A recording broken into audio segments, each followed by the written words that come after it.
Buenos dias, buenas tardes mga amigos, mga amigas. Ito pong muli ang inyong lingkod, si Atty. Rene Bueno. Pag-usapan po natin ngayon yung Philippine Offshore Gaming Operators or POGO. At ito po ay ating ikokonekta sa legislative process. Kung paano po ba gumawa ng isang batas? Paano magpanukala? Ano po ang proseso? At kailan po ito nagiging isang ganap na batas?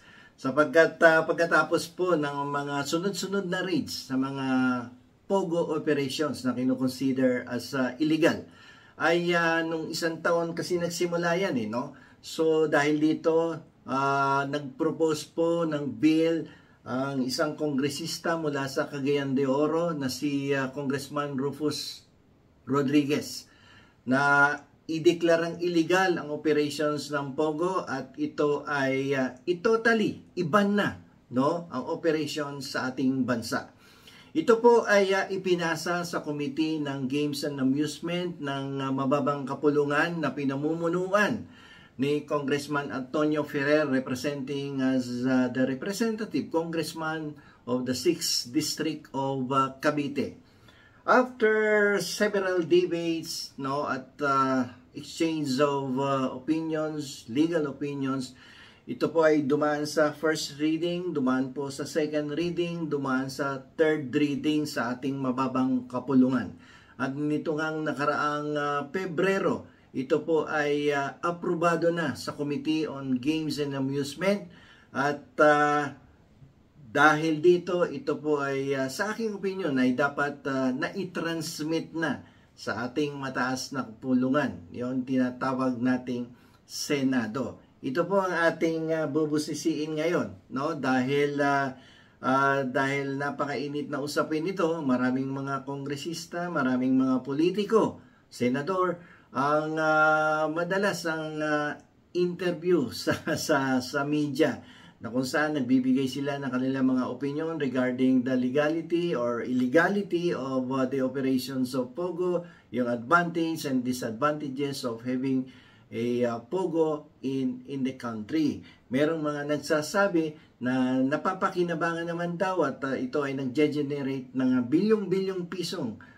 income or revenue sa ating bansa. Pero ano naman po ba ang mga disadvantages? Siyempre po, nandiyan yung hindi magandang dulot nito sa ating lipunan at ito po ay nagbibigay ng isang negatibong epekto lalong-lalo na sa moralidad ng ating mga mamamayan. Dahil sa operations po ng POGO, maging ito ay legal o illegal, definitely papasok ang money laundering dito. Yung money laundering po ay isang aktibidad na mga taong kumikita ng salapi mula sa isang hindi legal na aktibidades, no? Yung source of the money or the income or the revenue that they generated hindi po nanggaling sa isang legal na katungkulan o negosyo or activities. So para mapalabas na ang kanilang mga pinagkakitaan mula sa isang illegal na bagay ay idinadaan po nila to sa POGO o sa mga online gambling or other illegal activities, no? At sila ay mag-o-open ng mga gambling account, no? At dito nila inilalagay ang kanilang bilyong-bilyon o milyong-milyon, daan-daang milyon na kinita mula sa illegal activities.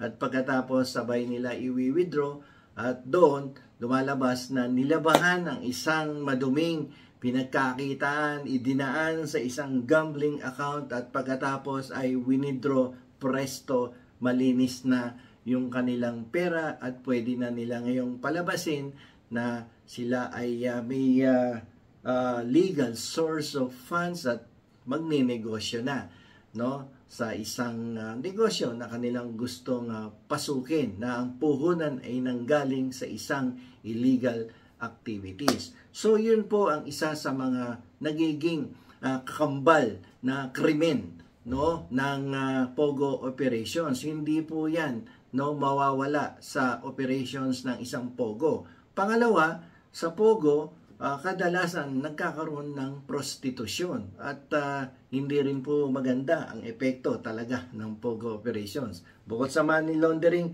andyan dyan yung prostitution. Andyan dyan din yung mga love scam at iba't iba pang hindi magagandang activities na morally wrong. So kaya nga itong ating kongresista mula sa mababang kapulungan ay nagpropose na ng bill na ipagbawal na ng tuluyan at i-declare as illegal ang POGO operations sa bansa. Regardless kung nagbibigay pa yan ng bilyong-bilyong kita sa ating bansa. Kapalit naman ng mga immoral na activities at hindi magandang epekto sa ating bansa.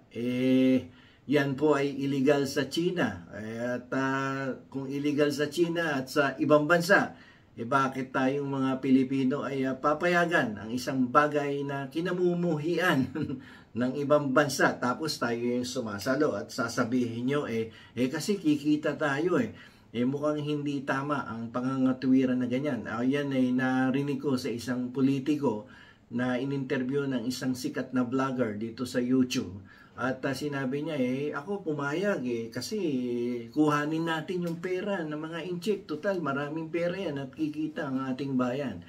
Isang baluktot na katwiran ang binigay nitong isang politiko na to, isang sikat na politiko at kasalukuyang umahawak ng isang public elective position sa ating bansa, no?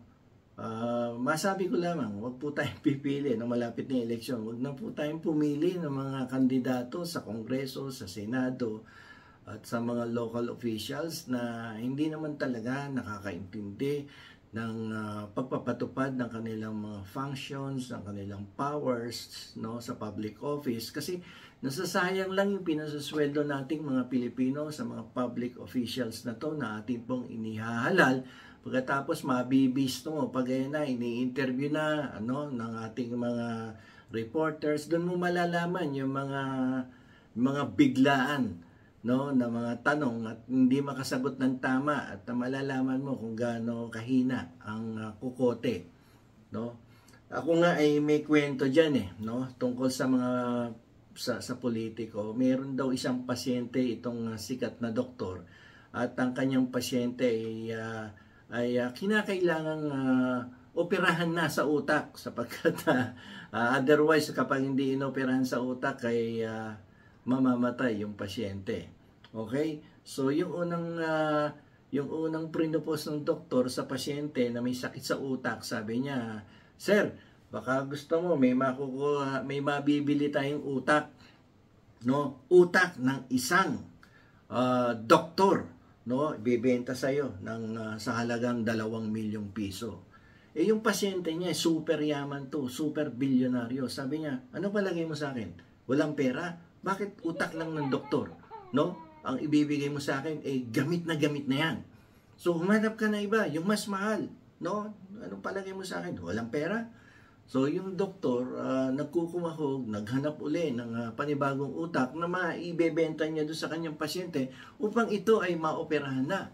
So, madali namang nakahanap ng kapalit na utak itong doktor. At ito nga, tumatakbo, pinakita sa kanyang pasyente. Sabi niya, "Mr. Patient, ito, nakakuha na ako ng utak." "Oh, anong klaseng utak yan?" "Ito po ay utak na galing sa isang abogado. Magaling na abogado." Sabi ng pasyente, nagalit na naman. Sabi niya gano'n, "Ano palagay mo sa akin? No? Tatanggapin yung utak na abogado? Gasgas na gasgas at gamit na yan. No? Ay, hindi ko matatanggap yan. Magkano ba yan?" 3 milyon nga lang po, sir "Ano palagay mo sa akin? Walang pera? Palitan mo yan. Ayoko niyang utak na abogado. Gamit na yan." So, takbo palabas yung doktor. At naganap na naman ng panibagong utak na kanyang itatransfer sa utak ng kanyang pasyente. Okay. After a day, ito na. Sumusugod na naman si doktor sa kanyang pasyente. "Mr. Patient, palagay ko sa pagkakataon nito, matutuwa ka dahil may dala kong utak dito. No? 5 milyon ang halaga." "Oh, saan na naman galing yung utak na yan? Baka mamaya another lawyer, another doctor na naman ang utak na yan." So sabi ng doktor, "Hindi, Mr. Patient, matutuwa ka dito. No? Kung yung unang 2 utak na hindi mo nagustuhan, ito baka magustuhan mo na. O sige, ano bang utak yan? Utak to ng politiko, sir. Ano? Ayoko ng utak ng politiko. Eh sir, tong utak nito hindi pa gamit. Kahit minsan, hindi pa nagamit ang utak nito. So ito ang bagay na bagay sa'yo. So, yung kwento na yun, joke lang yan ha, hindi yan totoo. So kasi meron tayong mga politiko na parang attendance lang, wala namang ginagawa, no? O sahod lang ng sahod at hindi naman nagagamit talaga yung utak para doon sa kanyang posisyon na ina-occupy sa kasalukuyan. So, balik tayo doon sa legislative process at doon sa Pogo. So, ano po ba mangyayari kapag ang Kongreso ay after the first, second, and third reading ay inaprubahan nila yung proposed bill banning and declaring the Pogo as illegal? Okay, yan po ay itinatransmit sa Senado. At yung Senado ay the same process ang pagdadaanan. Magkakaroon ng first, second, and third reading. At yan ay pwede nilang i-revise, i-amend, or totally i-overhaul yung proposed bill. Pag nagkaroon ng amendment or revision dyan, it will be transmitted back to the House of Representatives. No? At for the House to approve the amendment. If they approve the amendment of the Senate, then the approved proposed bill will now be authenticated, it will be validated, lahat yan. May mga prosesong sumusunod doon. And after that process of authentication, then it will be transmitted now to the President, for the signature of the proposed bill. Kapag pinirmahan ni Presidente yung bill na yon, then it will become a law. So pag pirma ba ni Presidente, batas na kaagad yun. It will magiging effective na ba kaagad yung batas? Hindi po, depende po sa publication of the law.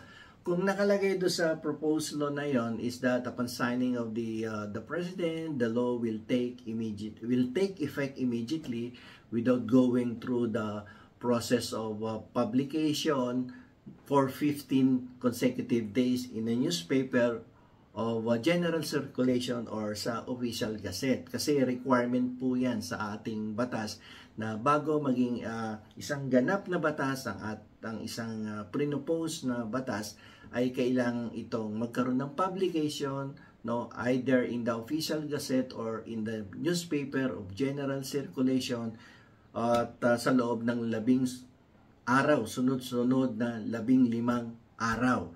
Or ang exemption dyan, kapag sinabi ng batas na it shall take effect immediately. Batas na kagad yun, subject to publication of the law.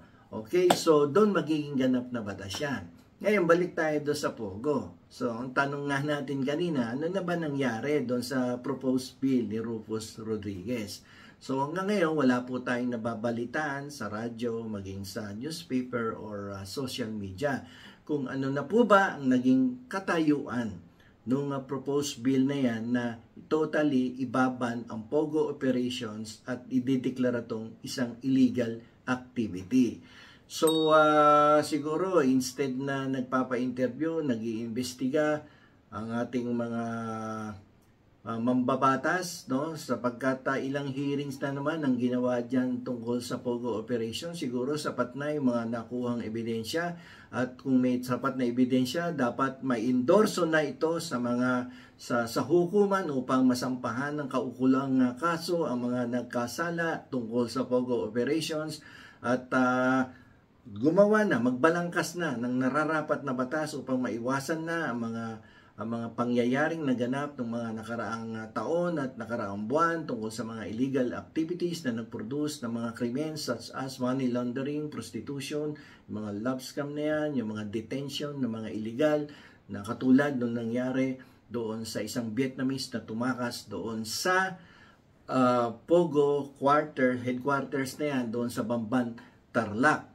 Okay, so dapat ganon, bilisan natin ang ating mga aksyon sapagkat kung itinuturing ninyo itong isang national security threat, ay dapat mabilis tayong umaksyon at medyo bawas-bawasan ang ating pagpapapogi at pagpapaganda sa mga interviews ng mga reporter sa social media at maging sa ating mga pahayagan at sa mga radyo at telebisyon, no? Kung kayo po ay may ambisyon maging presidente or vice president, ay medyo tigil-tigilan muna natin yan at tayo ay mag-focus sa crafting of new laws that would prevent the operations of illegal activities such as Pogo na nagpuproduce ng mga kakambal na krimen dito sa ating bansa. So hanggang dito na lamang po mga amigos, mga amigas, dahil medyo natutuyuan na ako ng laway. Hanggang sa muli, ito po ang muli ang inyong lingkod, si Attorney Rene Bueno.